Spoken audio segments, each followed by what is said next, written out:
علیکم ورحمۃ اللہ وبرکاتہ۔ الحمد للہ رب العالمین والصلاۃ والسلام علی رسولہ الکریم،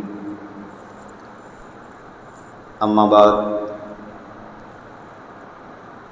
فاعوذ باللہ من الشیطان الرجیم، بسم اللہ الرحمن الرحیم۔ قال اللہ تعالی فی کلامہ المجید واصبر علی ما اصابک، وقال اللہ تعالی فی مقام آخر ان اللہ مع الصابرین۔ صدق اللہ العظیم وبلغنا رسولہ النبی الکریم الرؤوف الرحیم۔ ان اللہ وملائکتہ یصلون علی النبی یا ایھا الذین آمنوا صلوا علیہ وسلموا تسلیما۔ اللہم صلی علی سیدنا و حبیبنا محمد وبارک وسلم وصلی علیہ۔ الصلاۃ والسلام علیک یا رسول اللہ، الصلاۃ والسلام علیک یا حبیب اللہ، وعلی آلک واصحابک یا رحمۃ للعالمین۔ عزیزان محترم،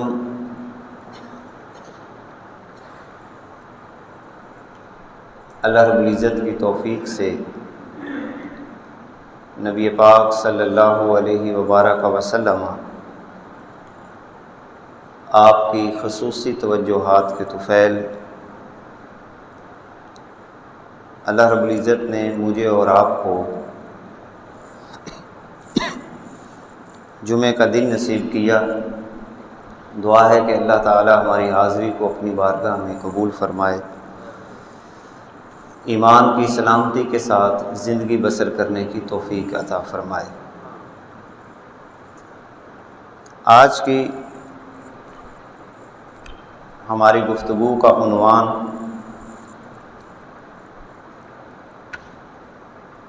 حالات حاضرہ میں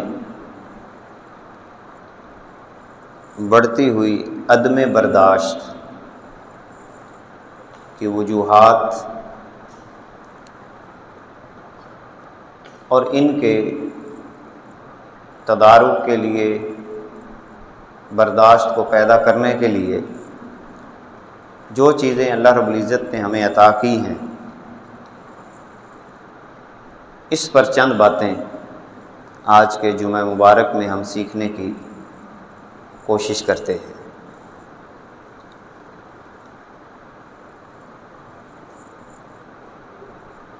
برداشت، صبر، تحمل، بردباری، یہ تمام چیزیں انسان کے اعلیٰ اخلاق کی پہچان ہوتی ہے، اور اس کے مقابلہ میں عدم برداشت یعنی برداشت کا نہ ہونا، یہ صفت انسان کے لیے بہت سارے مقامات پر پریشانی کا، نقصان کا، فسادات کا اور جھگڑے کا سبب بنتی ہے۔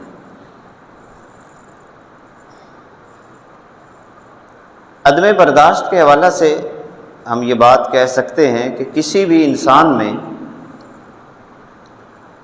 کسی بھی چیز کو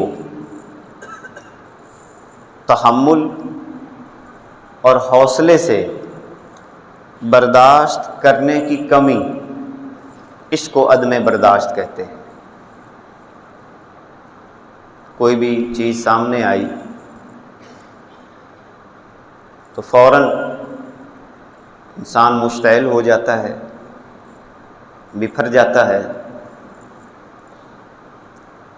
اپنی زبان کا کنٹرول نہیں کر پاتا، پھر اپنے ہاتھوں کا بھی کنٹرول نہیں کر پاتا، جو وقتی طور پر تو انسان کو بڑا اچھا سا محسوس ہو رہا ہوتا ہے، لیکن اس کے جہاں نقصان انسان کو اپنی ذات کے حوالے سے آنے والے وقت کے اندر پھر سہنے پڑتے ہیں، انسان کی عدم برداشت کی وجہ سے پورا کا پورا معاشرہ بھی فسادات کی طرف آگے بڑھ جاتا ہے۔ اور یہ عدم برداشت کا رویہ ایک ایسا منفی انداز ہے انسان کی زندگی میں، اگر اس کا علاج نہ کیا جائے، اس کو کنٹرول نہ کیا جائے، تو انسان کی انفرادی اور اجتماعی زندگی، یعنی انسان کی یا تو انفرادی زندگی ہوتی ہے یا معاشرتی اور اجتماعی زندگی ہوتی ہے، ان دونوں زندگیوں میں کیا کرتا ہے، یہ انسان کو اندر سے دیمک کی طرح چاٹ لیتا ہے، حتیٰ کہ ایک وقت ایسا آتا ہے کہ انسان اپنی ذات سے بھی مایوس ہو جاتا ہے۔ ہمارے یہاں خودکشی کے عوامل، انسان اچانک بپھر جاتا ہے، وہ صرف اپنا پھر نقصان نہیں کرتا، معاشرے کا بھی نقصان کرتا ہے۔ یہ عدم برداشت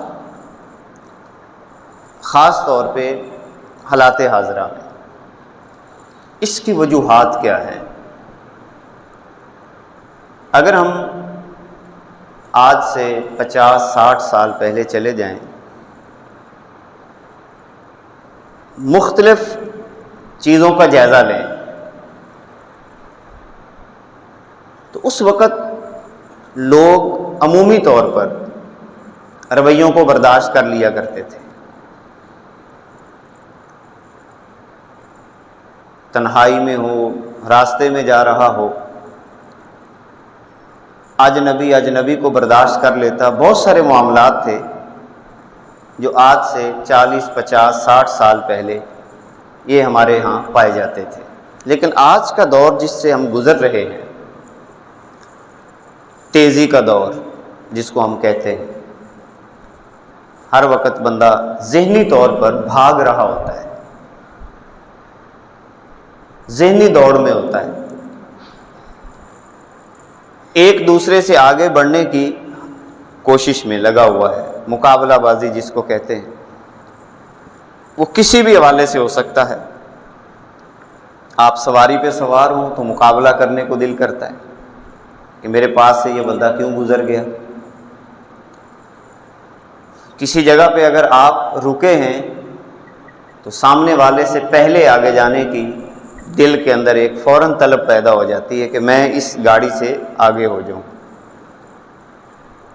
تو یہ وہ انداز اس تیزی کے دور کے اندر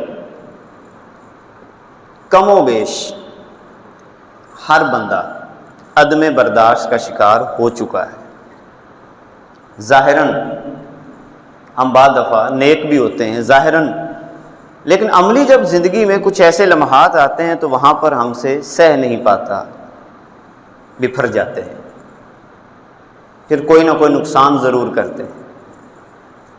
اب اس حوالے سے ایک بنیادی بات اگر دیکھی جائے تو عدم برداشت کی سب سے بنیادی وجہ تو یہی ہے کہ خالق حقیقی کے حکموں کی خلاف ورزی۔ رب ذوالجلال کئی مقامات پر ہمیں، بلکہ متعدد مقامات پر صبر و تحمل کا حکم عطا فرماتا ہے۔ درگزر کر جاؤ، صبر کر جاؤ، حوصلہ کر جاؤ۔ اور اگر قرآن و سنت کا مطالعہ کریں تو یہ بات بھی واضح ہوتی ہے کہ انسان کی خوبصورتی، اعزاز اور مقام کی سب سے بڑی چوٹی ہی صبر ہے۔ بلکہ بعض بزرگوں نے تو یہ لکھا ہے کہ انسان کی طبیعت سے پھوٹنے والی ہر نیکی، جتنی بھی نیکیاں وہ کرے گا، ان تمام نیکیوں کا سر چشمہ، بنیاد، وہ برداشت ہے۔ جس میں برداشت نہیں، وہ نیکی بھی ٹھیک طور پہ نہیں کر پاتا، اور اگر نیکی کر بھی لے اس کا بھی نقصان کرتا ہے۔ ہم دیکھتے ہیں کہ بہت سارے قدرتی آفات آتی ہیں، بیماری کی شکل میں، زلزلوں کی شکل میں، حادثاتی طور پر کچھ ایسے واقعات انسان کی زندگی میں رونما ہو جاتے ہیں۔ ہم ان مقامات پر بھی عدم برداشت کا شکار ہو جاتے ہیں۔ یہ میرے ساتھ کیوں ہو رہا ہے؟ مجھ پر یہ مصیبتیں کیوں ہیں؟ آہستہ آہستہ انسان اپنا حوصلہ چھوڑ دیتا ہے۔ اور اسی طرح آپ نے دیکھا ہوگا کہ بعض دفعہ ہمارے بڑے، جن میں والدین بھی ہیں، بزرگ بھی ہیں، وہ بعض دفعہ ایک ایسی چیز کو کسی پہ لازم کر رہے ہوتے ہیں جو کہ اس کے مزاج کے خلاف ہوتی ہے، اور ہمارے ہاں کثرت کے ساتھ ایسا ہو رہا ہے۔ ایک والد اپنے بچے پہ جبراً یہ حکم نافذ کر دیتا ہے کہ میں نے تو اپنے بیٹے کو ڈاکٹر بنانا ہی بنانا ہے۔ اب بچے کا یہ مزاج ہی نہیں ہے۔ آپ اپنا سرمایہ بھی ضائع کرتے ہیں، بچے کا وقت بھی ضائع کرتے ہیں، اور وہ ڈاکٹر بھی نہیں بن پاتا۔ اب اس کا نقصان کیا ہوتا ہے کہ ایک تو بچے کی طبیعت میں برداشت کی کمی پیدا ہو جاتی ہے، وہ برداشت نہیں کر پاتا چیزوں، اور اسی طرح جب والدین یہ دیکھتے ہیں کہ جو ہماری منشا تھی، جو ہم تقاضا کر رہے تھے، وہ تو پورا نہیں ہو رہا، تو وہ بھی برداشت کو چھوڑ جاتے ہیں۔ اور جب انسان سب سے پہلے عدم برداشت کا شکار ہوتا ہے، برداشت اس کی ختم ہوتی ہے، اس کی وجہ سے طبیعت پھر حسیلی ہو جاتی ہے۔ ہم یہ جو دیکھتے ہیں نا کہ ایک بندہ باہر لڑتا ہے یا جھگڑتا ہے، اصل میں اس کے پیچھے کچھ اور وجوہات ہوتی ہیں۔ انسان کا ذہنی تناؤ جو ہر وقت اس کی طبیعت پہ طاری رہتا ہے، گھر کے ماحول کی وجہ سے بعض دفعہ وہ ذہنی طور پہ ڈسٹرب ہوتا ہے، اور عموماً یہی ہے۔ اگر آپ ماہرین نفسیات کو پڑھیں تو وہ یہی بات لکھتے ہیں کہ بنیادی طور پر انسان جو باہر ایک لڑائی کرتا ہے یا جھگڑا کرتا ہے، اصل بنیاد یہ ہے کہ اس کے گھر کے حالات کے اندر سکون نہیں ہوتا۔ وہ اپنے بچوں سے کچھ تقاضے کرتا ہے، وہ پورے نہیں کرتے، یا جو چیز بچے کی نفسیات کے خلاف ہے اس سے پوری کروائی جاتی ہے، اور جب ایک والد یا والدہ یہ دیکھتے ہیں کہ یہ پوری نہیں ہو رہی تو وہ اپنی طبیعت پہ ایک پریشر لے لیتا ہے۔ اب ظاہری سی بات ہے کہ بعض لوگ تو اپنے گھروں کے اندر ہی اس پریشر کا اظہار کر دیتے ہیں، بچوں کو مار کٹائی کرتے ہیں، لڑائی کرتے ہیں، جھگڑا کرتے ہیں۔ بعض لوگ وہاں پہ نہیں کر پاتے، کئی مجبوریاں ہوتی ہیں، تو پھر وہ کیا کرتے ہیں، وہ ذہنی دباؤ کا شکار ہوتے ہیں، تو باہر آ کر وہ اپنے غصے کا اور جذبات کا کسی نہ کسی شکل میں اظہار کرتے ہیں۔ تو ایک تو عدم برداشت کی وجہ ہمارے معاشرے میں بنیادی طور پر یہ ہے کہ خالق حقیقی کے حکم کی خلاف ورزی۔ دوسری وجہ، قرآن و سنت سے یہ معلوم ہوتا ہے کہ بہت سارے کام ایسے ہوتے ہیں کہ جس میں انسان صرف رائے دے سکتا ہے یا اپنی رائے پیش کر سکتا ہے۔ جب ہر بندہ یہ سوچ بناتا ہے کہ میری سوچ اور اپنے رویے کو سب سے بہتر اور اعلیٰ سمجھنے لگ جائے، کہ میری سوچ اور میرا رویہ یا میرا انداز سب سے اعلیٰ ہے، اور اپنے معاملے میں جب آپ کوئی رائے دے چکے ہوں تو کسی اور کی مداخلت کو برداشت نہ کرنا کہ میں نے جو یہ بات کہہ دی ہے اب کوئی بندہ اس پہ بات نہ کرے، اور اگر کوئی کر دے اس سے دل کے اندر نفرت پیدا کر لینا، کینہ پیدا کر لینا کہ فلاں موقع پہ یہ بات میں نے کی تھی تو فلاں بندوں نے تو میری بات کو ایکسیپٹ کر لیا تھا کہ ٹھیک ہے تو ٹھیک کہتا ہے، مگر وہ جو فلاں بندہ تھا نا اس نے میری بات کے مقابلے میں بات کہی تھی۔ اب یہ بندہ اس شخص کے بارے میں رکھ تو ایک شخص کے بارے میں کینہ رہا ہے، مگر در پردہ اس کی ساری شخصیت عدم برداشت کا شکار ہو جاتی ہے، حتیٰ کہ عدم برداشت کی وجوہات میں سے اسی کے تحت یہ لکھا گیا کہ جو بندہ اپنی ہی ذات کو کل سمجھنے لگ جائے کہ میں ہی کل ہوں، میں ہی حرف آخر ہوں، اور اس کے علاوہ کوئی بندہ حرف آخر ہو ہی نہیں سکتا، وہ دائیں بائیں آگے پیچھے دیکھتا ہے میرے لیول کا تو کوئی ہے ہی نہیں، جب یہ سوچ پیدا ہو تو پھر ایک اور بیماری جو انسان کی طبیعت میں پیدا ہوتی ہے اور جس کا نتیجہ آخر میں جا کر عدم برداشت کی شکل میں سامنے آتا ہے کہ کسی کی رائے کا احترام نہ کرنا، کسی کی رائے کو سننا پسند نہ کرنا کہ یہ رائے کیوں دے، تو یہ چیز پیدا ہوتی ہے۔ اچھا، اب جب انسان اس سوچ کا مالک ہو جاتا ہے تو پھر اب اس کی طبیعت میں یہ بات اب نہیں تو کل ضرور پیدا ہوگی کہ ایسی پریشانی کا شکار انسان پھر چیخے گا، چلائے گا کہ میری بات کو کیوں نہیں مانا جا رہا، میری بات کو کیوں نہیں قبول کیا جا رہا، اور ہر ممکن کوشش کرے گا کہ اس کی رائے کو اہمیت دی جائے۔ تو عدم برداشت کی وجوہات میں سے ایک وجہ یہ ہے جو اس وقت میں اور آپ ہر بندہ اسی بات کا کہیں نہ کہیں شکار نظر آتا ہے، اپنے آپ کو عقل کل سمجھنا، اپنی رائے پر کسی کی رائے کو پسند نہ کرنا۔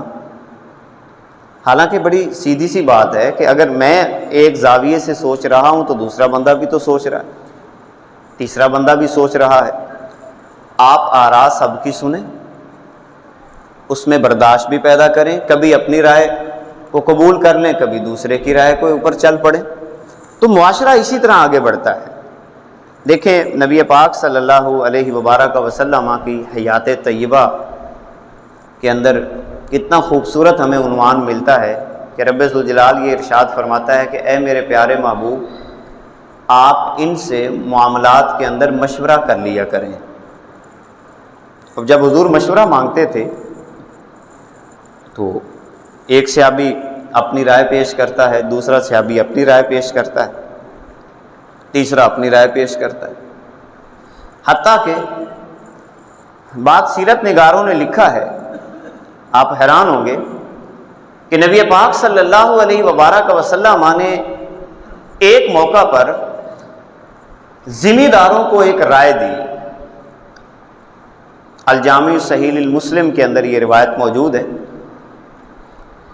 کہ ذمہ دار اپنے پھلوں کے حوالے سے ایک تکنیک استعمال کرتے تھے کہ جس سے فصل میں اضافہ ہو جاتا تھا۔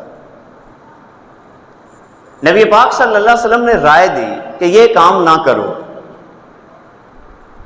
تو بعد میں کیا ہوا، فصل تھوڑی سی کم ہو گئی، تو نبی پاک صلی اللہ علیہ وسلم نے باقاعدہ طور پر صحابہ کو فرمایا کہ میں اپنی رائے واپس لیتا ہوں، اور جس انداز کے ساتھ تم پہلے اپنی فصلوں کو اگایا کرتے تھے اسی طرح کام کیا کرو۔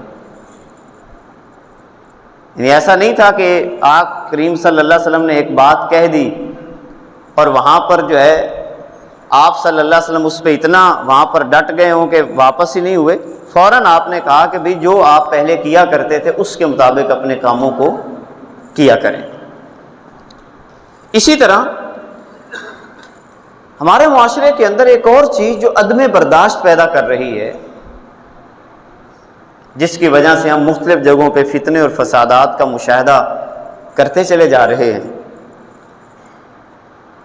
کہ اپنے فیصلوں کو دوسروں پہ مسلط کر دینا، اس سے بھی عدم برداشت پیدا ہوتی ہے، معاشرے کے اندر بے سکونی پیدا ہوتی ہے۔ جیسے ہم بہت سارے معاملات اپنے بچوں پہ نافذ کر دیتے ہیں، کسی پہ نافذ کر دیتے ہیں، بھی معاشرے کو ہم نے اصل آگے بڑھانا، تو ہر بندہ ہر وقت ایک ذہنی معیار کا نہیں ہوتا، ہر بندے کی نفسیات مختلف ہے، ہر بندے کو الگ الگ ڈیل کریں۔ بہت سارے نقصانات اس وقت بھی ہوتے ہیں کہ جب اپنی رائے کو بالکل اٹل فیصلہ سمجھ کر آپ نافذ کرتے ہیں، رائے دیں، اگلے کی مرضی پہ چھوڑ دیں۔ اگر آپ کی رائے بہتر ہوئی تو اس کو پتہ چل جائے گا کہ رائے کس کی بہتر تھی، تو اسی طرح وہ سیکھ جائے گا۔ تو آپ بس رائے دے کر اپنی ذمہ داری مکمل کر کے ذہن کے اندر بات نہ رکھیں کہ اس نے میری رائے کو قبول کیا ہے یا نہیں کیا۔ اسی طرح ایک اور چیز جو عدم برداشت کو پیدا کرتی ہے وہ ہے تنقید برائے تنقید۔ ایک ہوتی ہے تنقید برائے تعمیر، دو طرح کی تنقیدیں ہوتی ہیں، اور تنقید کرنے کی اجازت بھی ہے شریعت اسلامیہ میں، ایسا نہیں ہے کہ آپ تنقید کر نہیں سکتے، کر سکتے ہیں۔ پہلی بات تو یہ ہے کہ تنقید کو سننے کا جذبہ بھی انسان کی طبیعت میں پیدا ہو۔ بعض دفعہ تنقید بھاری لگتی ہے، لیکن کوئی بات نہیں، آپ خاموشی اختیار کر لیں، چپ ہو جائیں، اللہ کی ذات پہ چھوڑ دیں۔ دوسرا یہ ہے کہ تنقید دو طرح کی ہے، ایک ہے تنقید برائے تنقید اور ایک ہے تنقید برائے تعمیر۔ تنقید برائے تنقید یہ ہے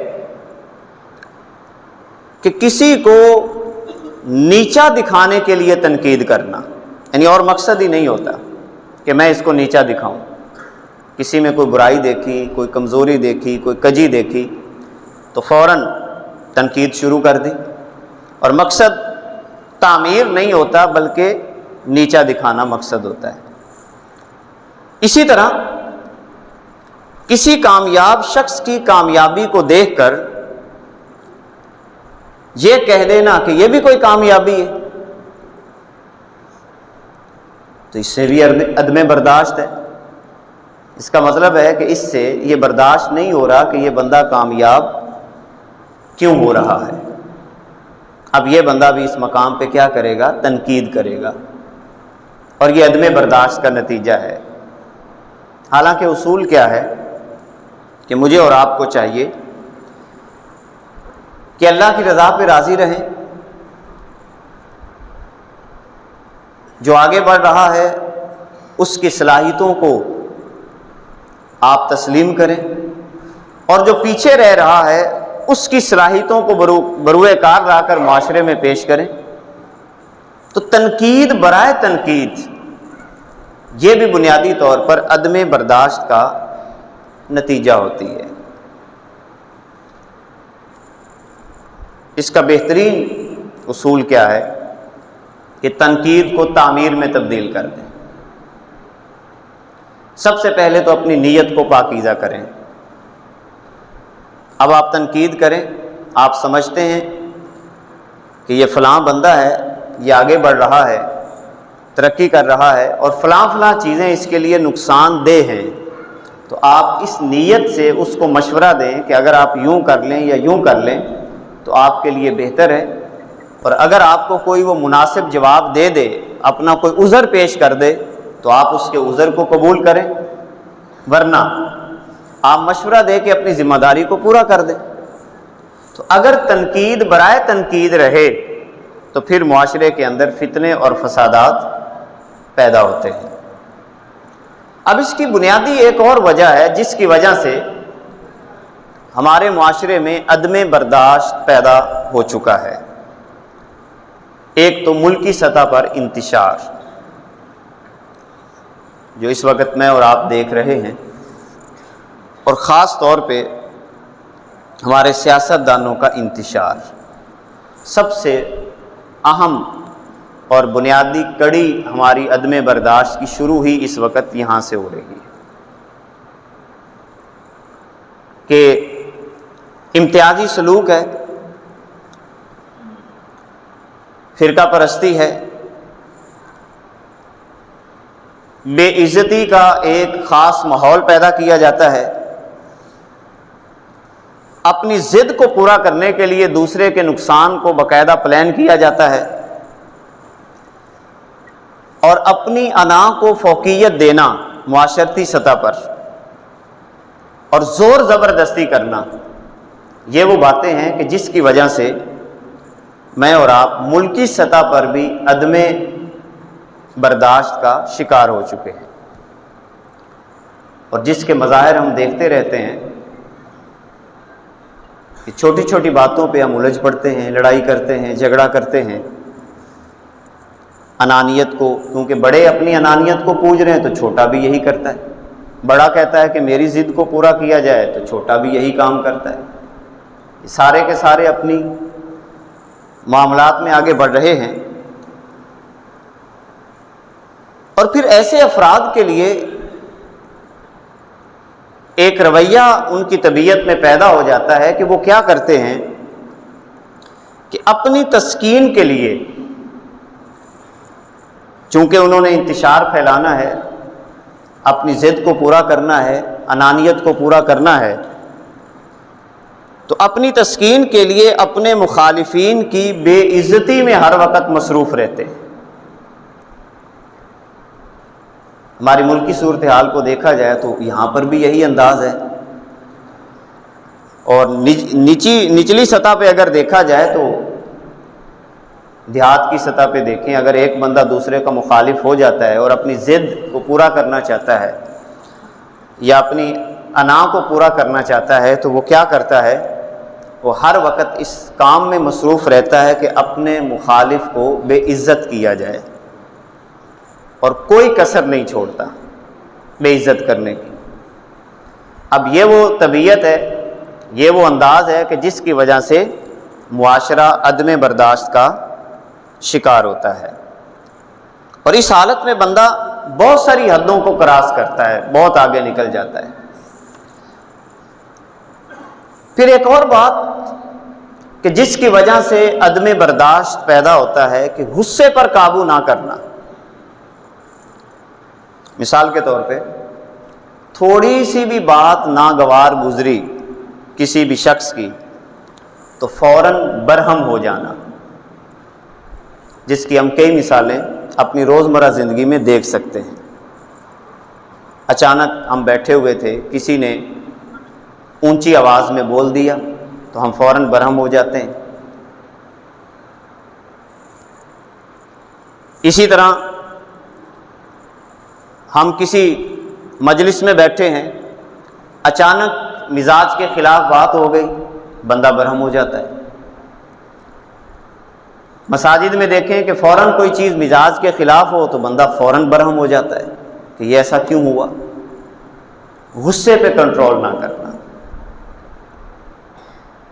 اور جب انسان غصے پہ کنٹرول نہیں کرتا تو اس حوالے سے قرآن مقدس کا اصول یہ بتاتا ہے کہ انسان اپنی خواہش کا پجاری ہو جاتا ہے، وہ صرف اپنے دائرے میں سوچتا ہے کہ جو میں سوچ رہا ہوں میرا ماحول بھی ایسا ہو جائے، حالانکہ یہ ممکن نہیں ہے کہ جیسا آپ سوچ رہے ہوں ویسا ہی ماحول ہو جائے۔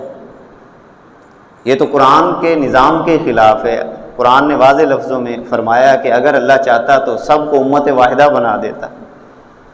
معاشرے کو چلانا ہے، اور معاشرے کو صرف اور صرف برداشت کے ساتھ چلایا جا سکتا ہے۔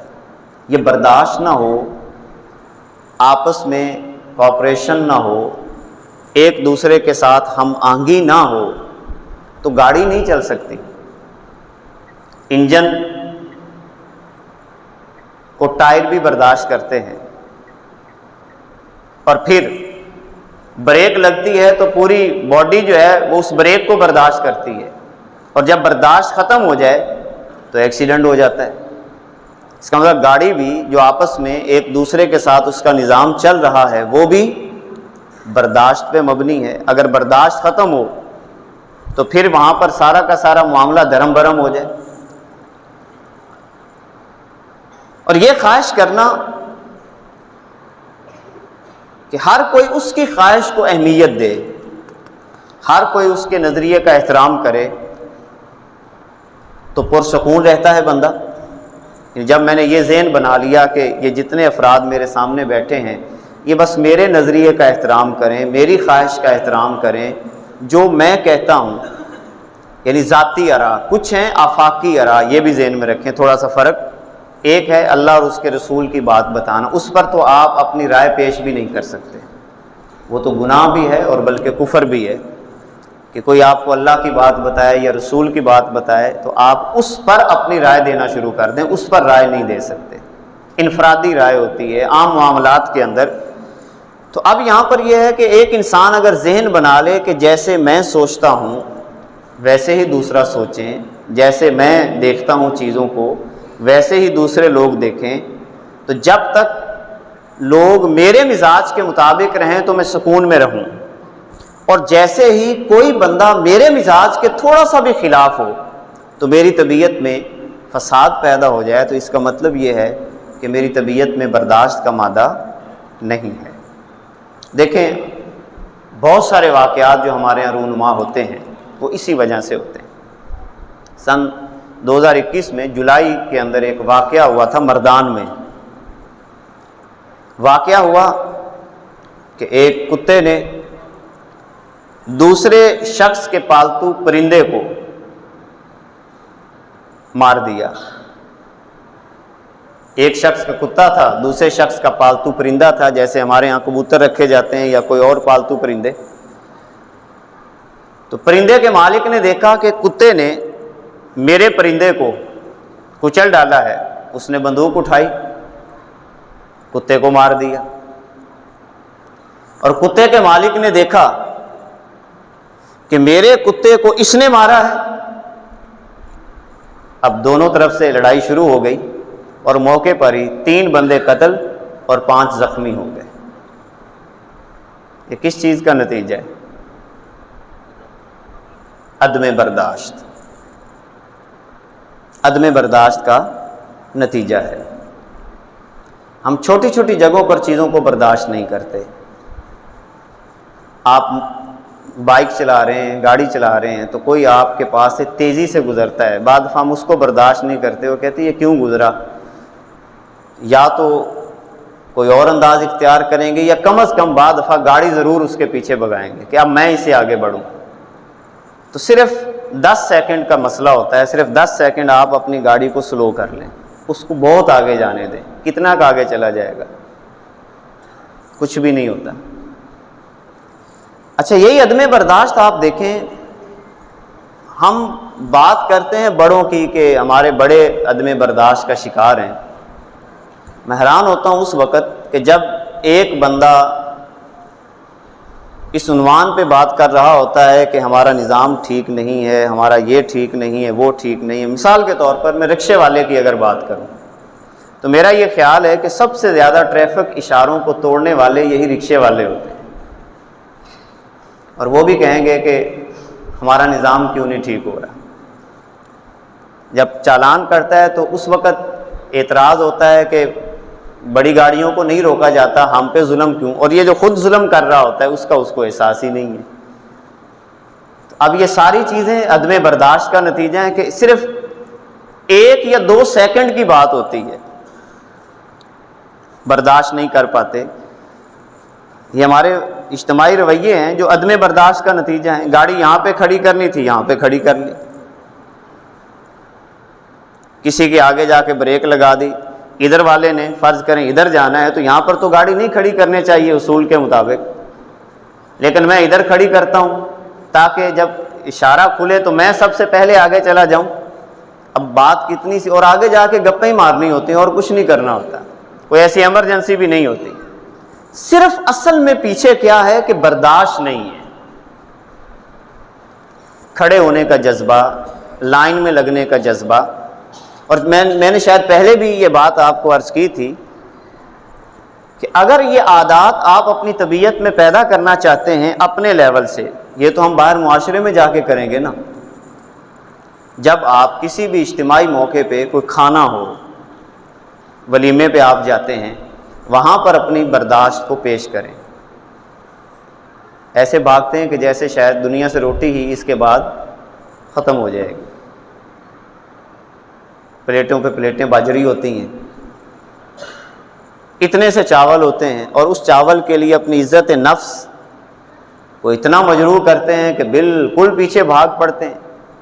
ایک بندہ صرف اتنا کہہ دے کہ باہر چاول تقسیم ہو رہے ہیں، ہماری نفسیات دیکھیں کتنی عجیب ہے، بھاگ پڑے۔ کوئی ادھر سے ہاتھ کرے گا، کوئی ادھر سے ہاتھ کرے گا۔ یہ کس چیز کا نتیجہ ہے؟ یہ عدم برداشت کا نتیجہ ہے کہ حرص ہے، لالچ ہے، طمع ہے، یہ کیفیات اپنی طبیعت میں پیدا کر لیں۔ اچھا، عدم برداشت جو ہے ایک اور وجہ سے بھی پیدا ہوتا ہے، مقابلہ بازی۔ دیکھیں ہم یہاں پہ 200-400 افراد بیٹھے ہیں، 400 افراد کی صلاحیتیں بالکل مختلف ہیں، بالکل مختلف ہیں، سارے ایک جیسے نہیں ہو سکتے۔ تو جب ہم یہ کہتے ہیں کہ فلاں بندہ اگر یہ کام کر رہا ہے تو مجھے بھی اس کام پہ ہونا چاہیے،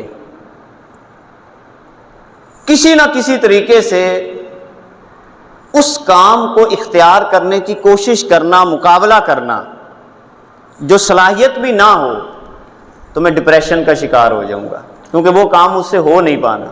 مثال کے طور پر میں یہ کہوں کہ میں فلاں بندہ مکان بنانے کا ماہر ہے، تو بھی بڑی اس کی ویلیو ہے، تو میں بھی مکان بنانے شروع کر دوں اور مقابلے میں لگ جاؤں، تو سیدھی سی بات ہے اگر وہ صلاحیت میرے اندر نہیں ہے تو میں نہیں کر سکتا، تو میں ڈپریشن کا شکار ہو جاؤں۔